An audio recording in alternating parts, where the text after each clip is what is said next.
Welcome to Unlearn Living and welcome to Youniverse, where we discuss concepts of Vedantic philosophy and correlate them with our day to day life.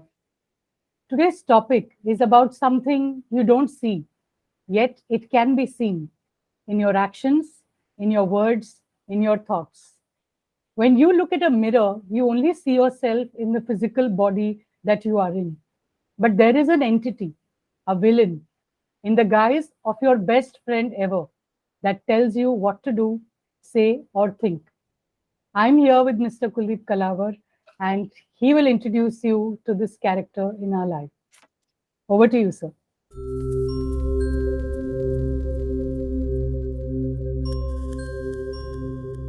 Very interesting topic, Mr. Ego. He's actually the villain in our life, but we do not realize it because at this moment of time, we don't even recognize its presence, and we think it is the best friend we have. In fact, we think we are the ego at this moment of time. We do not see any difference. Why is it you find it difficult to avoid eating the goodies which you like to eat? Because you have been banned from eating all that because you're called upon to shed weight. You find it very difficult. Why is it that invariably the chores which you do not like doing, you avoid it and wait till the last minute when it is unavoidable? Why is it you have never any time for the family, but you have make sure that you ensure your business commitments are met? You have time for your business, but you don't have time for your family. Who is this person who constantly puts you off from what you should be doing vis-a-vis what you should not be doing? There is a silent enemy inside you, a terrorist, I would call it, whom you are not aware of. His name, if he has a name, is called Mr. Ego. In Vedanta, we call it Ahankara. Mr. Ego is the silent, lurking terrorist inside you. He is controlling you like a robot. You are a robot in his hands, but you are unaware of the fact that he is controlling. How can anyone control me? There's nobody. That's exactly the whole situation.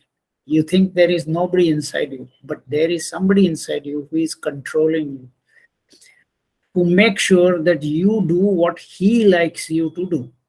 You are at this moment of time mostly a victim of ego. Let us understand who is this ego. Mr. Ego is an idea that you have about yourself in your mind. Mr. Ego is an idea, a thought. And he is invisible to you, but he becomes visible to you only when you have to take decisions. Because whenever you need to take a decision, and the more important the decision about yourself, you will find two voices pop up in your mind. What are the two voices? Let me explain by giving you an example. You have just visited your doctor. You're about 15 kilos overweight, and your doctor has prohibited you from eating all the things that you love to eat, the sweets, the savories, the fried stuff, etc., etc.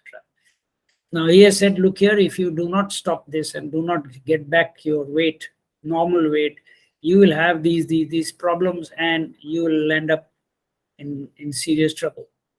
So you make a promise to him and commit to him, yes, doc, I will start it immediately. You come back home, and then in the evening you've got to go to a party, something that you've been invited to, which you've committed, and there you go, and you find all the things which you love to eat laid out on the table. Can you tell me what would be the position, what would be your position in your mind silently? Just imagine what is happening in your mind, the turmoil in your mind. Here it is all laid out, and you made that commitment. And now in your voice, you now hear two voices. There's one voice which says, I know you made a commitment in the morning, but then this is the last chance you have.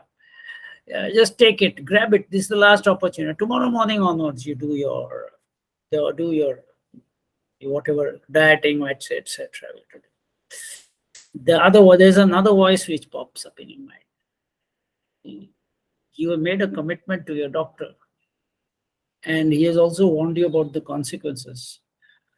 I would suggest you honor your commitment. Now that's what all these are the two voices which are competing constantly in your mind. The voice which is tempting you to do what you're not supposed to do is called Mr. Ego. And Mr. Ego has been there for a very, very long time. He knows you better than you know yourself. And he pops up in your mind like this voice, tempting you to just follow, enjoy life, because he wants to enjoy life at your expense. If you get sick, he's not bothered because you have to pay the hospital bills. He's invisible. So the consequences are borne by you, but he enjoys because he enjoys the good things of life, just like you do. So this is the basic situation between ego and the other voice. What is this other voice? The other voice is your parent who has taken care of you, who is taking care of you. You can call him God, you can call him a force, you can call him whatever you want, in whatever name you want. You can give him any label that you want. So, the voice that constantly dilutes, tempts, compromises, and suggests that you take the easy path out. What is the easy path? Saying yes is the easiest thing to do, because it means you don't have to take any trouble, because the moment you say yes, the green light is on for everything. Consequences later on. Saying no, which is what the second voice tells you, is something which you find it difficult, because many times you wouldn't like to say no to your friends, to your relationships, to your this thing, because it could probably spoil. You're always scared that there could be consequences of saying no, and you would like to avoid that. But it is in your good that for your future, this is what is necessary for you to do. So he is constantly, so between these two voices, there's a choice. And in every area of your life, whether it's in the office, whether it's in society, whether it's your domestic relationships, whether it is with yourself, in your inner mind, where you are constantly having a dialogue with yourself, in all the four worlds, these two voices are constantly present. The question which arises now is, how do I handle it? Now we come to the next part of it.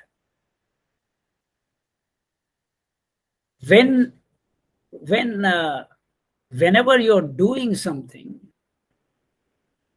the doing is always a follow up, or I would say a consequence of a decision you have taken. In other words, actions are preceded by decisions, and decisions are preceded by these two voices.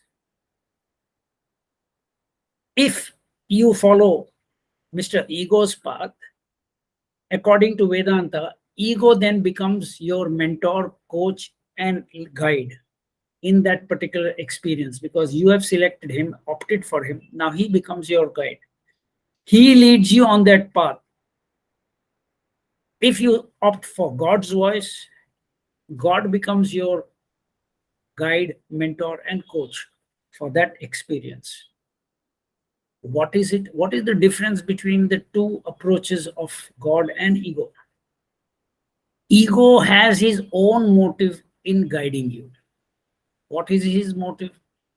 To use your body and mind for his goals, because he wants to enjoy life. He is invisible, but he would like to enjoy. So when you, and remember, Mr. Ego is using you. You are a robot in his hands. Your tongue, your eyes, your ears, everything is under his control. He wants to enjoy those goodies using your sense organs, and your body is there to digest it for him. So he is going to get the full benefit of your doing whatever he gets through you. So whatever instruction he gives you is basically to suit his motivation, his motive. God, on the other hand, is interested in his child. He doesn't want his child to get involved in any trouble. He wants his child to live in peace and happiness. And therefore, whatever he advises is tuned for that goal. So you have two differing goals which are in opposite direction. One takes you towards misery, one takes you towards peacefulness and happiness. So these are the two differences between these two voices in your mind. Let us take a few common examples in day-to-day life. On a cold winter morning, you're nicely snuggled in your rug, but you have an early appointment, and therefore the alarm rings early in the morning when you're still not fully ready. And when the alarm rings, your sleep breaks. At that time, you're so snug and warm in your bed, you wouldn't like to get up. Now, immediately, the first voice, Mr. Ego, says, why not spend a few minutes more? It's just 6 o'clock. Your appointment is at 8 o'clock. So you can easily, take on 5 minutes. He says, yeah, okay, fine. So you go back to sleep because it's snug and warm. What happens? All of you know, I don't need to say it again. You'll end up oversleeping, and then it becomes tension, etc. The other voice tells you, you have committed to meet this person at 8 o'clock. And you will save 5 minutes, 10 minutes. How much of sleep can you get? Why not just forego those 5-10 minutes, finish the commitment, come back, be happy, and sleep a little early? Now, these are the two voices which will guide you. Question is, whom you want to listen to. Another example, you're running a marathon. You decided that you're going to run a marathon for a particular cause. After a couple of minutes or maybe half an hour or so, you begin to find it's beginning to get tough. Now, that voice begins to tell you, I say, this is too much. Now, you see your legs are paining, your breathing is very heavy, and it's pretty painful. Why do you want to impose pain on yourself when it's not necessary? Okay, you've run half an hour. So what? It doesn't matter. Give up now. Take it easy now. Why do you want to go through all this? The other voice says, you made a commitment for that cause. It's take one step at a time. Why do you want to think about the end? You just take one step at a time. Go ahead. It's for you to decide which voice you accept. It's the same thing in the other spheres of life. Let's see what are the other aspects of life where Mr. Ego is very, very active. You see, each human being is playing a role. He has a label. Naturally, if he's working in an organization, he will have a label: manager, president, chairman, etc., etc. That label is necessary for you because that label gives you a certain authority, it gives you a certain power, it gives you a certain influence, it gives you a certain position. Everybody is very clear this is the person's position. But labels change. The person doesn't change. That same chairman, when he goes home, he has to drop that chairman label in the office because in the office that is required. The moment he comes home, he's a father, he's a parent, he's a homemaker, he's a, what do you call that? He's the caretaker of the home, literally. He's the person who's the foundation of the home. His whole label is changed. That chairman attitude, that chairman, I would say, behavior will not work at home. Labels change. People don't change. But Mr. Ego is interested in the labels. So the chairman continues to behave. When he is in a social gathering, he still thinks he is the chairman and he thinks he should be honored and respected. He would like to everybody to be respecting, which everybody does because they look at him as a chairman. For them, also the label is important. A chairman of this corporate is here with us now. For them, to be friends with him is a value addition to their personality. So that's how it works. Mr. Ego convinces you you are that label. Wherever you go, that label goes with you. But unfortunately, labels can change.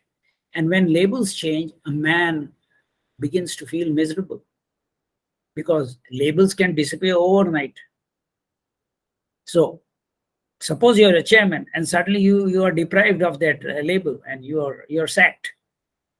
You lose your label overnight, and because of your label you lose the respect of people. Now if you have respect for who you are and not for the label that you have, people will still respect you whether you have a label or not, because for that person he knows the label is irrelevant for me.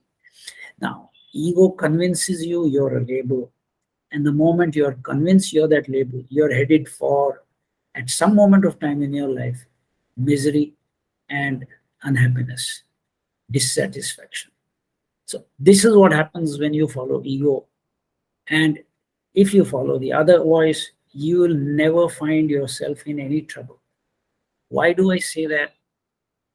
When Mr. Ego leads you on by on and on and on his path, he is interested in getting the gains from every little small portion of the journey that you're doing. He wants to have the gains for himself.